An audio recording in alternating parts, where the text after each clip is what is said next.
Permintaannya supaya Ustadz ceramah menyentuh hati. Sementara saya biasanya ceramah menyentuh telinga saja karena suara keras. Malam ini diminta menyentuh hati. Tapi sedikit banyak dari internet, di YouTube itu banyak juga saya dapat SMS, kami tersentuh dengan ceramah Ustaz. Itu pengakuan sendiri, bisa dilihat. Kami komen-komen mereka, ceramah Ustaz menyentuh hati kami. Jadi kalau malam ini ada yang tak tersentuh, itu bukan salah ceramah saya, memang hati itu sudah tak ada lagi. Bercanda, bukan serius. Bapak Ibu yang dimuliakan Allah Subhanahu wa ta'ala, apa yang disampaikan Pak Kepala Kanwil tadi adalah hadis Nabi Muhammad sallallahu alaihi wasallam. Ala fil jasadi mudghah, ketahuilah di dalam jasadmu itu ada segumpal. Idza saluhat, kalau dia baik, saluhal jasadu kulluh, yang lain ikut menjadi baik. Wa idza fasadat, kalau dia rusak, fasadal jasadu kulluh, yang lain ikut menjadi rusak. Di mana dia? Ala wahyal qalb, dia adalah hati. Maka yang pertama kali menghitam itu apa kata Allah? Kalla bal rana, ada satu titik hitam. Ala qulubihim, ada satu titik hitam di dalam hati mereka. Ketika satu titik dibiarkan berubah menjadi dua titik dibiarkan berubah menjadi 3 titik, 5 titik, 10, 100, 1000, maka dia pun menjadi hitam semuanya. Ketika hati sudah hitam, maka itulah azab di atas azab. Khatamallahu ala qulubihim. Setelah hati menghitam, terkunci, menular ke telinga. Wa ala sam'ihim. Setelah telinga, wa ala absarihim ghishawah. Padahal 3 itulah nanti yang akan ditanya di hadapan Allah. Inna sam'a wal basar wal fuad.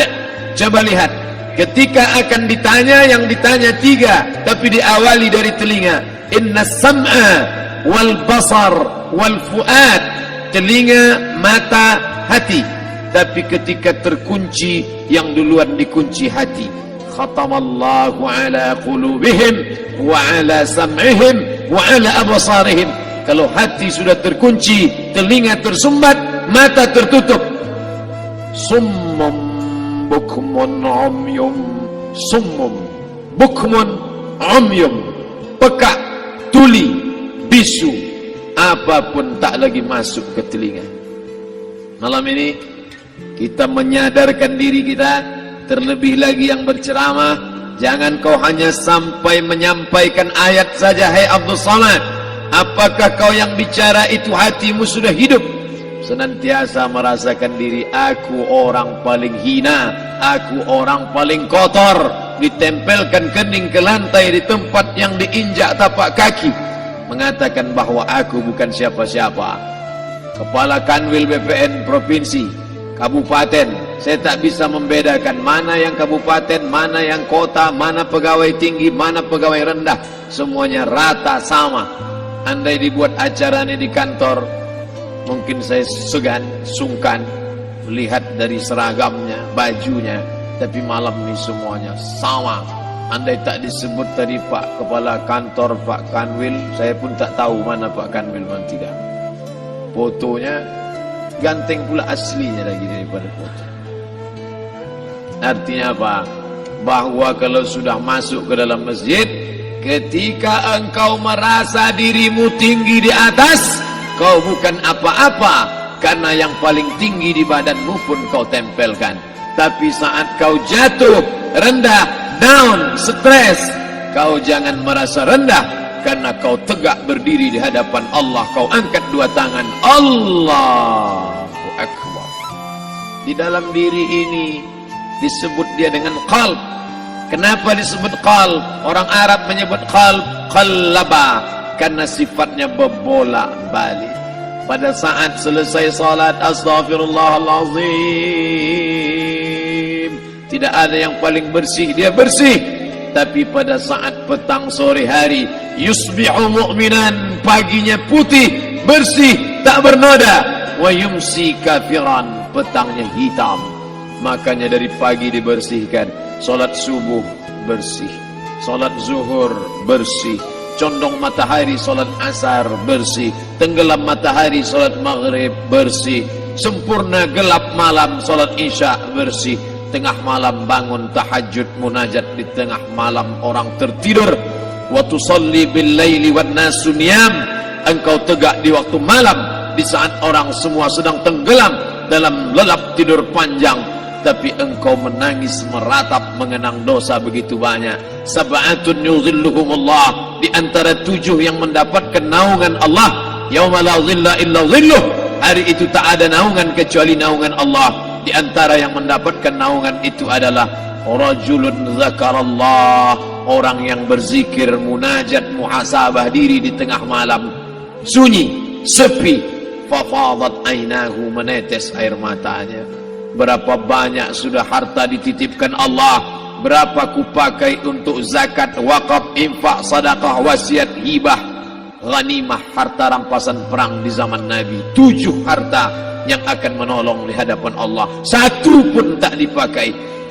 Umur diberikan Allah 40, 60, 70. Berapa yang kupakai untuk menolong agama Allah? Berapa yang kupakai untuk mengingat Allah? Mata, tangan, telinga, kaki akan diminta tanggung jawab di hadapan Allah. Al-yawma nakhtimu ala afwahihim, mulut terkunci. Wa tukallimuna aydihim, tangan akan bicara. Wa tashhadu arjuluhum, kaki akan bersaksi di hadapan Allah. Siapa yang bisa menolong waktu itu? Kalau pernah tangan ini saat punya kekuasaan, 1 coretan tanda tangan bisa mempermudah urusan masjid. Sebutir kekuasaan yang dititipkan Allah bisa dipakai menolong agama Allah. Itulah yang akan menolong di hadapan Allah. Apa yang disampaikan malam ini, semua biaya pengurusan masjid nol. Itulah sesungguhnya yang akan menolong di hadapan Allah. Adapun harta yang disimpan, tabungan, deposito, tanah, rumah, kendaraan, semua akan tinggal menjadi harta warisan. Istri mengambil 1/4 kalau ada anak. Kalau tak ada anak, istri mengambil 1/8. 1 miliar 125 juta bulan untuk istri. Kalau dia tak tahu hukum gono gini. Kalau dia tahu gono gini, dia tuntut ke pengadilan, dipotong lagi menjadi 2. 500 untuk dia. Dari yang 500 dapat lagi dia 75. 575 bulan untuk dia. Sisanya 425 diambil anak laki-laki 2 kali bagian anak perempuan. Lalu yang kita bawa mati apa? Dulu dibangga-banggakan, dihormati, dimuliakan. Yang kami muliakan al-mukarram, al-ustad. Tapi pada saat tiba masanya, yang kita bawa tak lain tak bukan innallaha la yanzuru ila ajsamikum. Allah tak menengok badan, fisik, bentuk tubuh, baju. Ini sampulnya saja.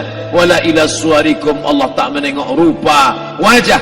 Walakin yanzuru ila qulub, hati kamu yang bersih itulah yang kau bawa menghadap Allah Subhanahu wa taala. Yauma la yanfa'u malun, harta tak berguna, wala banun, anak tak bisa menolong. Harta tak berguna, anak tak mampu menolong.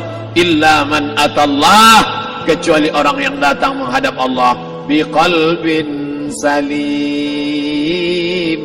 dengan hati yang bersih, hati yang tulus, hati yang memercikkan cahaya iman, hati yang bersih dari hasad, busuk hati, sum'ah, riya, takabbur. Itulah yang menolong di hadapan Allah Subhanahu wa taala. Tulang, kulu, kulit, darah, lemak, sumsum akan menjadi santapan cacing tanah. Begitu besok pagi pintu kamar tak bisa diketuk, istri bolak-balik membangunkan tak terjaga, dipegang pipi sudah sejuk macam es batu, tanda jantung tak lagi berdetak, maka darah mulai berubah menjadi nanah, busuk. 1, 2, 3 hari kalau tidak disuntik formalin, jasad paling busuk jasad manusia, karena semua dia makan herbivora, tanaman saja. Tapi kita ini omnivora, semua masuk. Maka begitu mati, paling bagus orang Islam paling cepat dikuburkan. Selesai acara pemakaman, habiskah masalah, muncul masalah baru. Disitulah kita baru sadar. Apa kata Imam Ali radhiyallahu an? An-nasu niyam.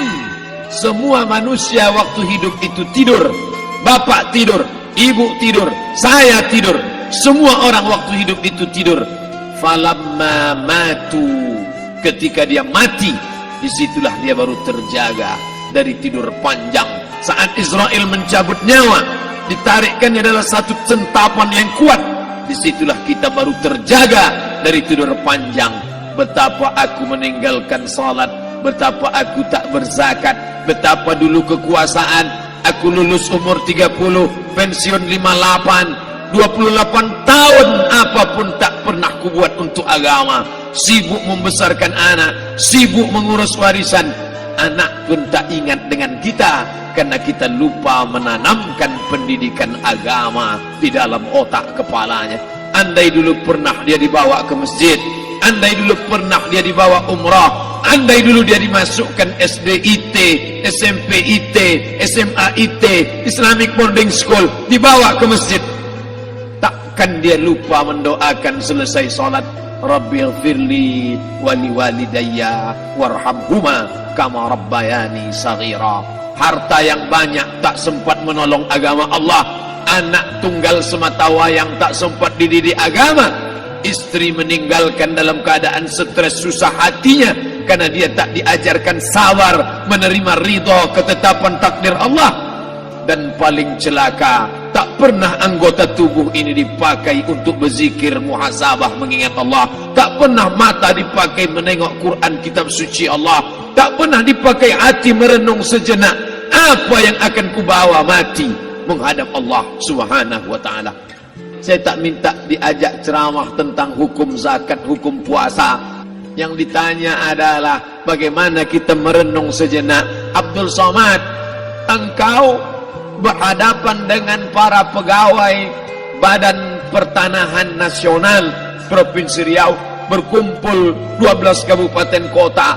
Ini orang-orang ngurus tanah, dari dalam tanah naik ke atas tanah, ngurus tanah, ngurus tanah, ngurus tanah, masuk ke dalam tanah. Abdul Somad dari dalam tanah naik ke atas tanah, ceramah, ceramah, ceramah, ceramah, ceramah, masuk balik ke dalam tanah. Yang kau bawa apa? Baju koko tinggal, peci tinggal, pakaian kehormatan tinggal. Yang tentara belum pernah saya diundang. Ustadz besok datang takziah, bapak anu tentara meninggal, tahu-tahu kain kafannya loreng. Tak ada. Yang kau bawa kain tidak berjahit, disobek, kerak. Itu yang akan menyampul kulitmu yang selama ini kau dimandikan, dibersihkan oleh ibumu dulu 60 tahun yang lalu. Sampai masanya kau lupa kapan kau dimandikan dulu.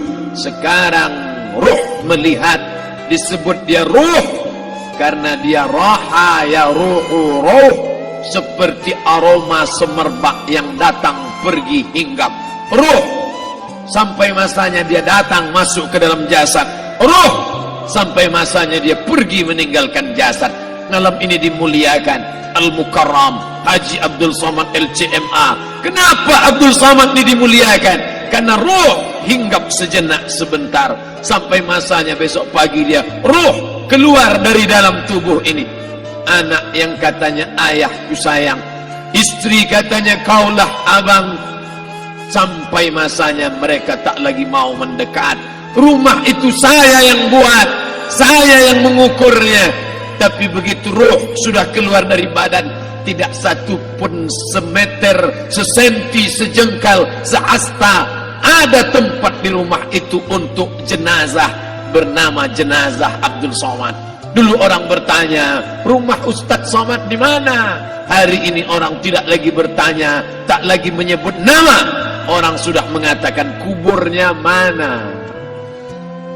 Dulu kalau dia masuk masjid, didatangi orang, disalami orang, mahasiswa, anak-anak, remaja mencium tangannya sebagai tanda hormat. Tapi begitu diletakkan keranda, kita akan sholat jenazah nanti selepas sholat zuhur. Apa kata orang? Letakkan di tepi sana, letakkan di tepi sana. Tak satu pun mau mendekat, letakkan dia di sana.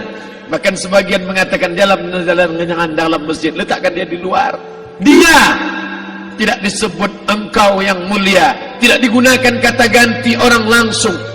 Letakkan dia di sana. Bahkan sebagian tak lagi, padahal tempat paling mulia sebelah kanan, orang tak lagi mau di kanan, mulai dia menjauh ke kiri. Kenapa kau ke sana? Takut aku mimpi hantu nanti malam.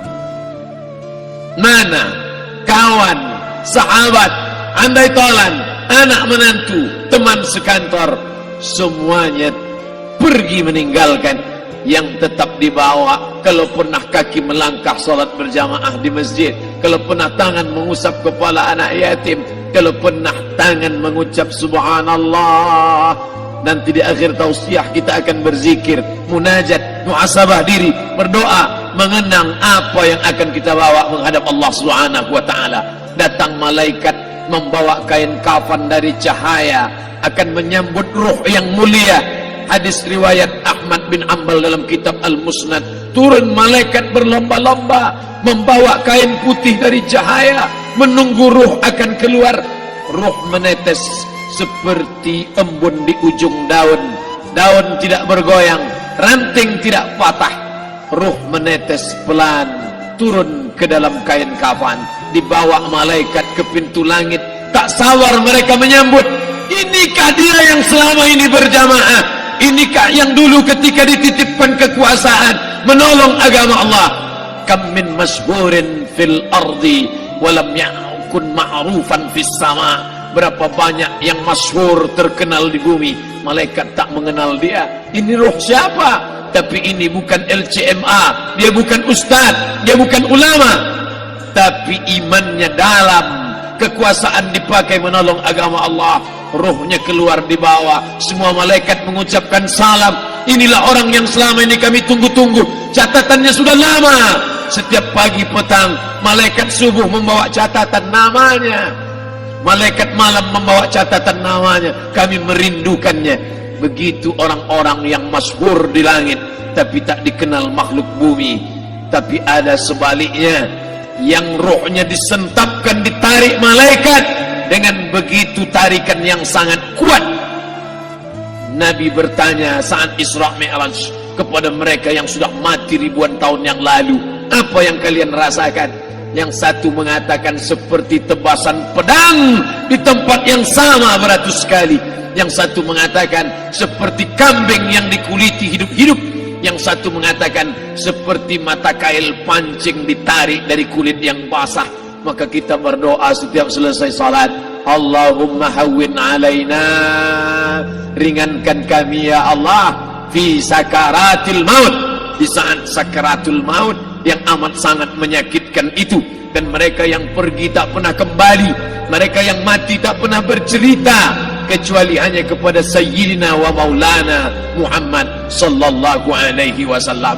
Di saat malam pertama, di tempat yang gelap, di tempat yang tak pernah diimpikan oleh orang, tapi kita tetap melewati dan merasakannya.